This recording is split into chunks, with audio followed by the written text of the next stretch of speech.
Good lord, I literally made this video concept for correcting myself on Doom info. Well, better late than never. Welcome to Comments and Corrections, the show where I don't make you look stupid, you make me look stupid. I aim to highlight comments and correct errors I've made, so please, kick back and relax. Also, thank you very much for getting me to 10,000 subscribers. This has been my goal for a bit, and I'm very happy to have reached it. I don't like to aim too high, and 10,000 feels like a really good number. I hope to have more someday, but hey, it's a hobby. I'm not the best at this, and I can barely even handle doing transitions. Cue name drop.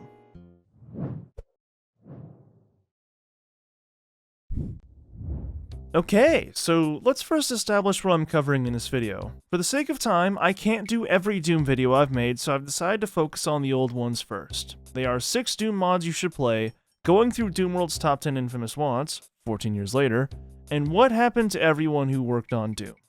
That's like an hour and a half of videos, so I think that'll do for now. I will cover the rest of the videos by the end of this year.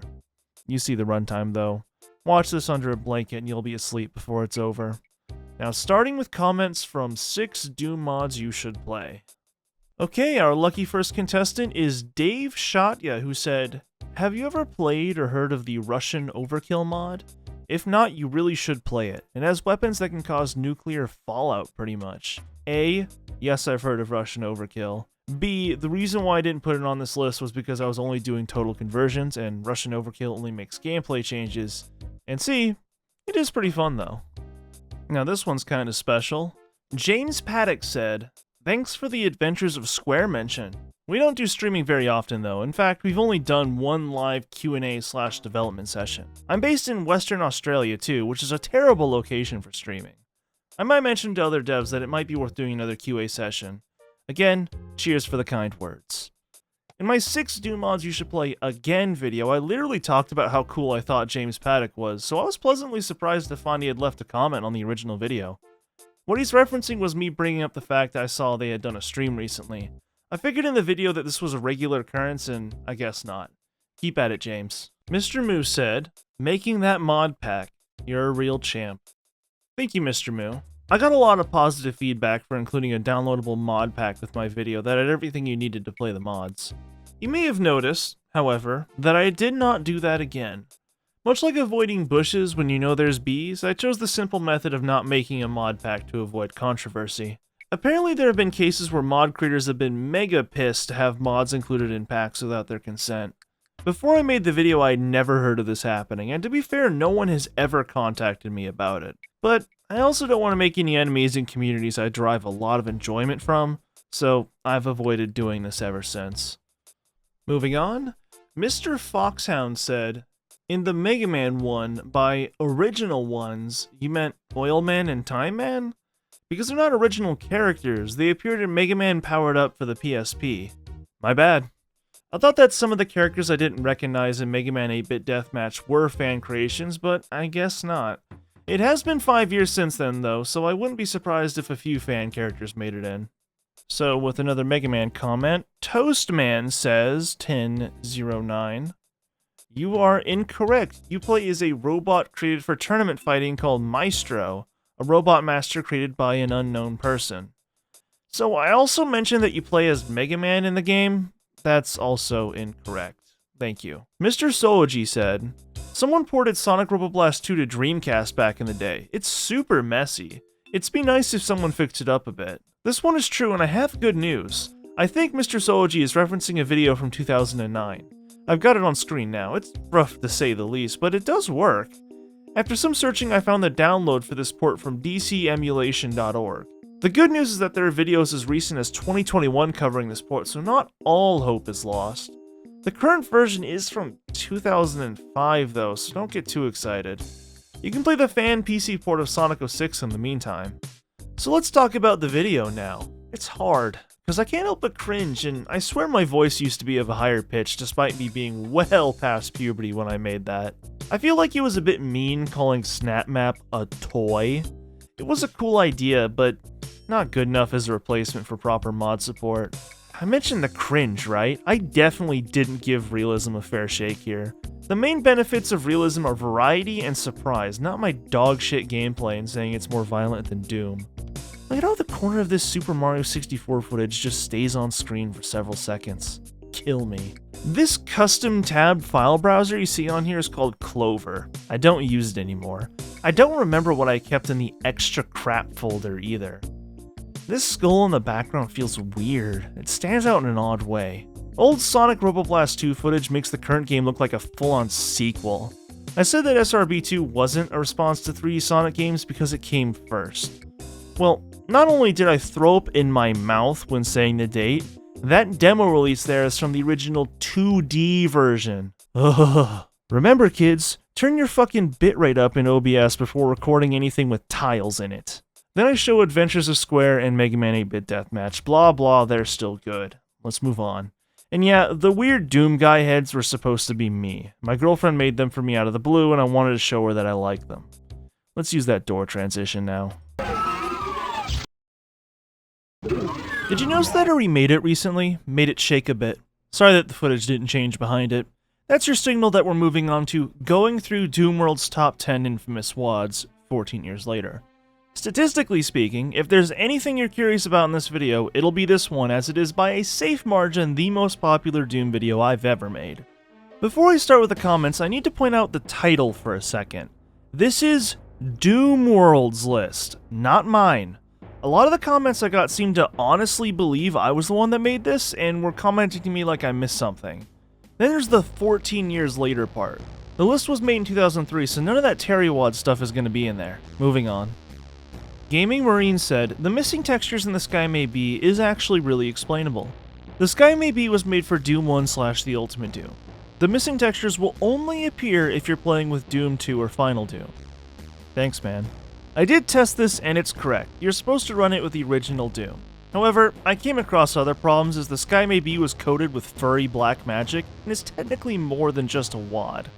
Unfortunately, I just could not be asked to jump through any more hoops for this again. I know I had to work around the past, but it's not that fun anyways. Amy Pond said, for those wondering, the disturbing content in Doom World Forum Adventures is goatsy. Yep. The time I made this video, I was trying to keep things PG. I just gotten access to ad revenue and I was sort of trying to play it safe. Don't care as much anymore, and to YouTube's credit, they've managed to make their guidelines more understandable. I can say goatsy and it's not going to kill anybody. Michael Martin said, Imp Encounter was originally a very short fanfic in the Doom World forums. The WAD was made afterwards. That sprite was a meme in the Doom community for many years afterwards. This is a case of me walking in blind to an in-joke. Still kind of funny out of context. I saw other comments talking about how Imp Encounter, or Impcest, was actually a decent story, but I don't really feel like finding out right now, and I'm calling odds 3-1 that I'm being pranked. Gluey said, it's almost funny how TNT Evolution was one of the first instances of paid mods as a concept, and to this day that same concept is still received exactly the same way, and ironically enough, now perpetuated. Fuck, that doesn't sound right. Screw knowing 2 languages, I don't even know one. Perpetuated. By the company that now owns Doom. Around the time I made this video, the controversy over paid mods was a lot more fresh. Bethesda's Creation Club launched around that same time, like I think maybe even the same month. Has anyone else really done that concept since? I honestly don't know. Creation Club kinda just fizzled out over time. I think it's still technically supported, but no one really cares. I have mixed feelings over paid mods that, to be 100% honest with you, I don't even think are fleshed out enough to come out in a coherent conclusion. It's not much of a hot button topic anymore, so I'll burn my brain out on that later. Metal Luna said, run on the demons to win nuts.wad? Didn't the 90s version of Doom, before source ports, not allow you to walk on top of demons? My bad. I know a lot more now than I did then, but I am a zoomer doomer at heart. Debatable, 25. But basically I didn't grow up with the old knowledge. Made a video on my second channel going into further detail on that. I'd also like to bring up all the comments here that said nuts.wad only ran bad for me because of GZ Doom, and yeah, you're right, PR Boom Plus can do it. We got a 3090 now though, so I tested it just before writing this and I get a solid 40 FPS at least. Take this next one with a grain of salt, but I think it could be true. RobSkew1 said, rolling on the floor, laughing my ass off. Oh my god. I am that Sir Robin, and I forgot I ever created that level. Yeah, there were many people in the Mockery project, and we were given different themes, but we could and were expected to apply things from other themes in our maps. And mine specifically was basically showing the author's name everywhere on the walls. I did make some good maps as well. I was briefly even part of Team TNT and contributed a few levels in the Deathmatch Megawad Reclamation, which was a project meant to show how useful Boom engine port can be in deathmatch levels and not just in single-player WADs. Oh god, I really did put my real email address there. My god. Still, back then everyone in the community knew each other. In the internet, not in IRL obviously. Well, that address was gone long time ago anyway. Never did I expect to see this of all my works on frickin' YouTube. P.S. I think that the failure to ever release the final project was a planned part of the Mockery project. You really missed that one in the video. Not many has seen the rest of the maps that got created before the project just basically stopped being, and I unfortunately have lost those files. If true, that's crazy. I always appreciate seeing creators in my comment section. I take a particular interest in highlighting things that may otherwise be forgotten, like Sir Robin's contribution to the aborted Mockery 2 project, which has now been seen over 400,000 times. Good thing you changed your email.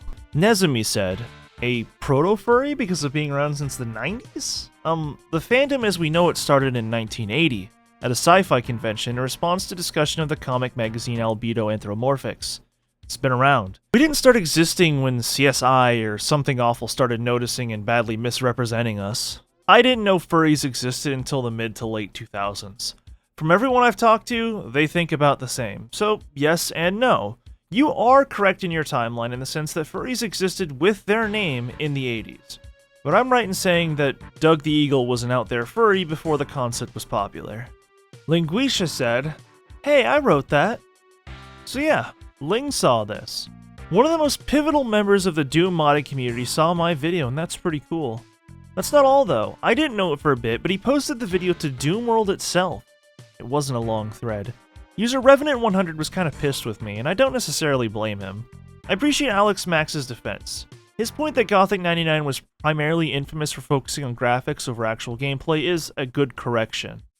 There's some squabbling about how to pronounce Linguisha after that. Time for me to review myself.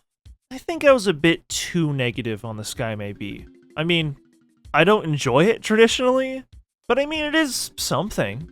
Doug's still around if you want to know, and in its original context, the Sky May Be is still impressive from a technical standpoint. Next. I don't have anything to say about WoW.wad, other than my line delivery during this segment sucked. I said, if you're not familiar of? That's not real English. I should have said familiar with. Kill me. It feels so bizarre to explain the Columbine massacre to people. Like, of course you know. But as I was told in my media classes in school, it's better to explain something to someone who knows it than to leave those without knowledge behind.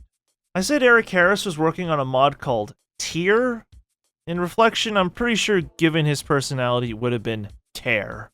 I stand by saying that 24-hour media networks were looking for whatever scapegoat to blame Columbine on. The way I said it in the video just doesn't quite feel right, though.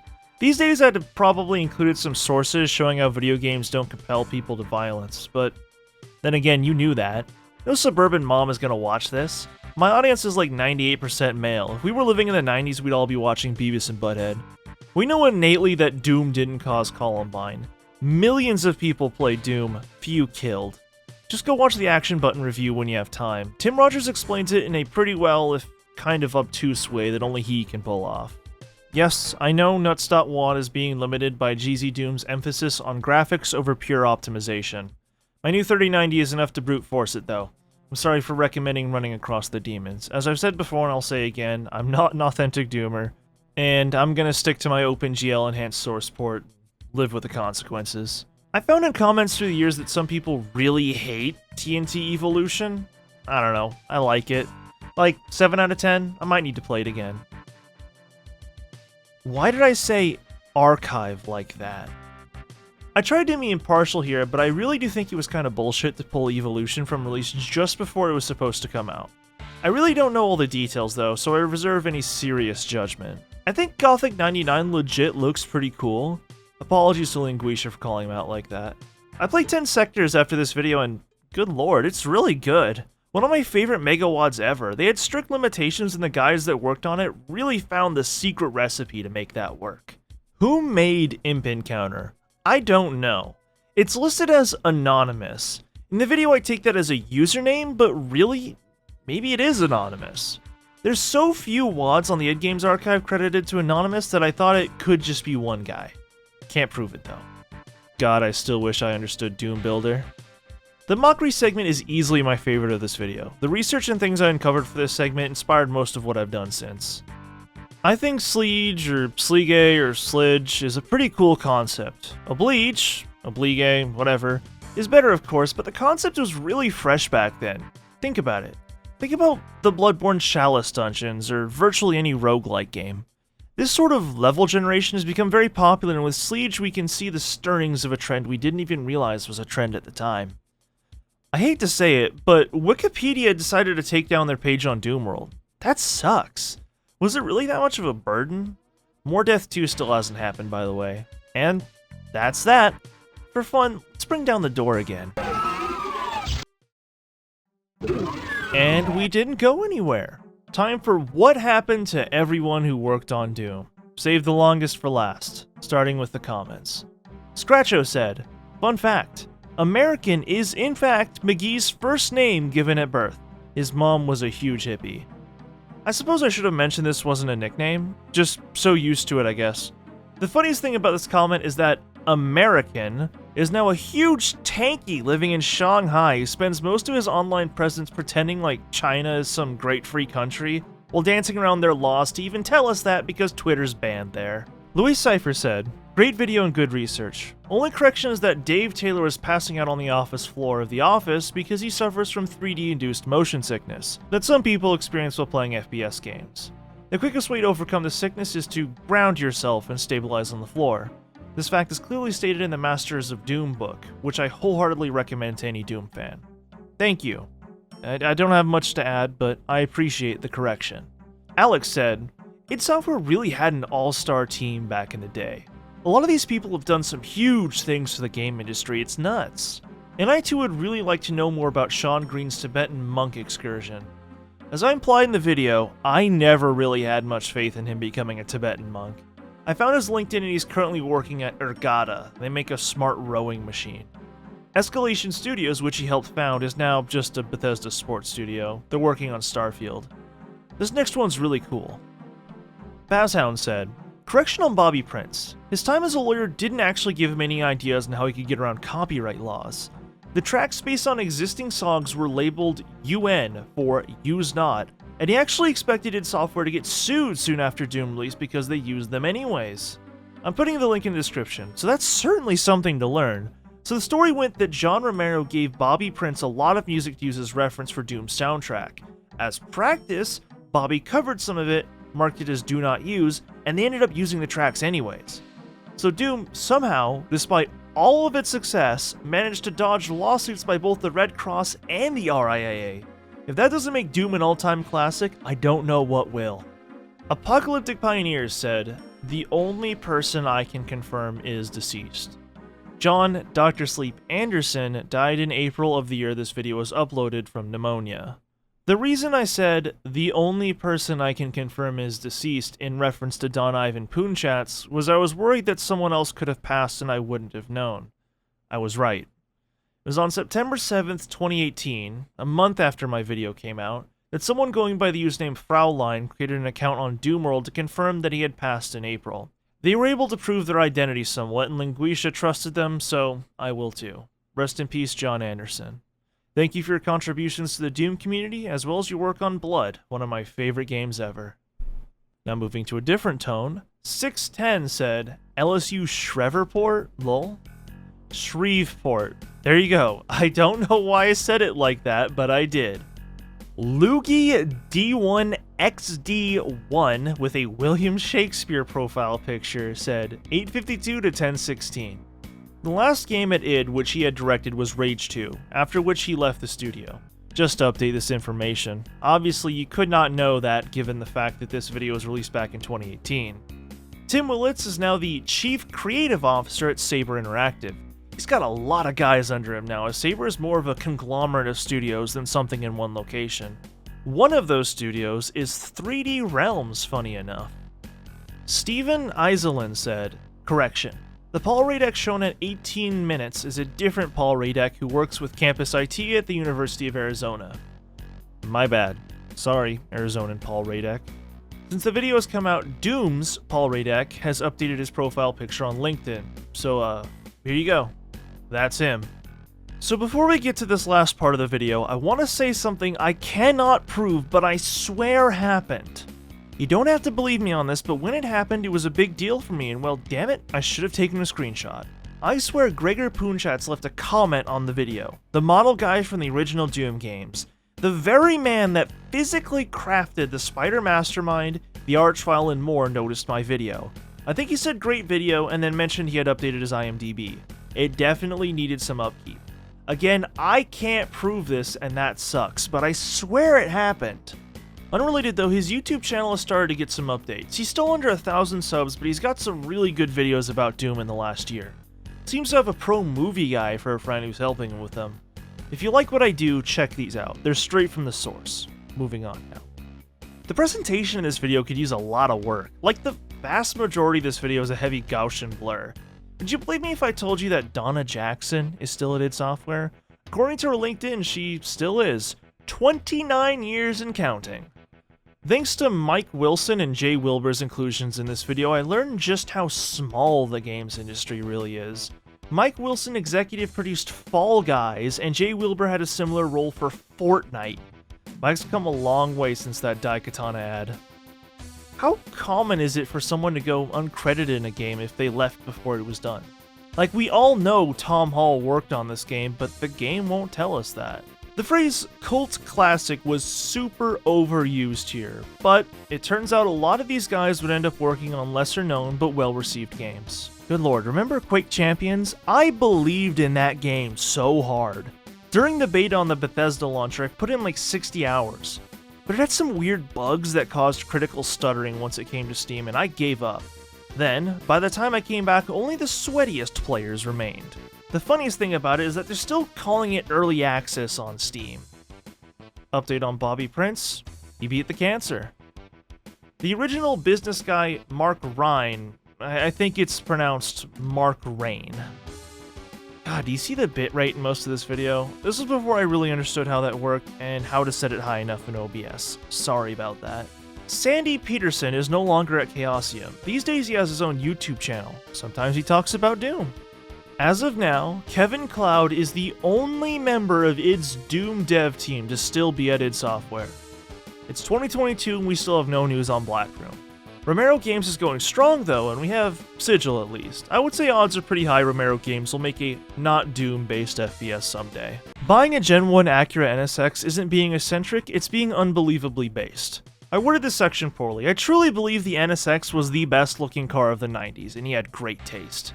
I'm surprised by how little I have to add to John Romero's section. I will say for Brenda Romero, she was the lead designer behind Empire of Sin, that Mafia game Paradox published that plays kinda like XCOM. Mike Abrash? It's Abrash, isn't it? He's still with Oculus. Shortly after this video came out, in October of 2018, Carmack ended his lawsuit with ZeniMax Media. Shortly after that, in December, the lawsuit between ZeniMax and Oculus was settled out of court. In 2019, Carmack went from Chief Technology Officer to Consulting Chief Technology Officer, and now spends most of his time working on AI. The kind of AI that becomes self-aware.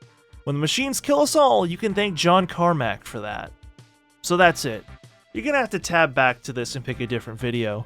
In a few months, I'll make another one of these covering more of my Doom videos. Let me know if I double goofed by being wrong in this video. See you soon, and thanks for watching.